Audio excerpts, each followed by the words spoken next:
तेरी आंखें के उन्वान से मोहसिन नकवी की एक बहुत खूबसूरत गज़ल लेकर हाजिर हुई हूँ।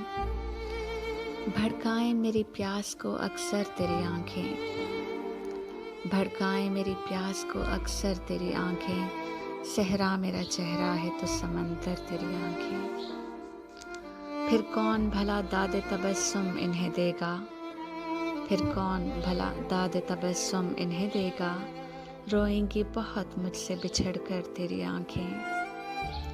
बोझल नज़र आती हैं बज़ाहिर मुझे लेकिन, बोझल नज़र आती हैं बज़ाहिर मुझे लेकिन, खुलती हैं बहुत दिल में उतर कर तेरी आंखें। अब तक मेरी यादों से मिटाए नहीं मिटता, अब तक मेरी यादों से मिटाए नहीं मिटता, भीगी हुई एक शाम का मंजर तेरी आंखें।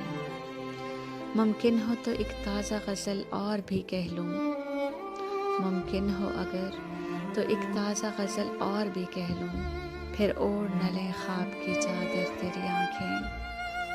यूँ देखते रहना उसे अच्छा नहीं मोहसिन, यूँ देखते रहना उसे अच्छा नहीं मोहसिन, वो कांच का पैकर है तो पत्थर तेरी आंखें। शुक्रिया।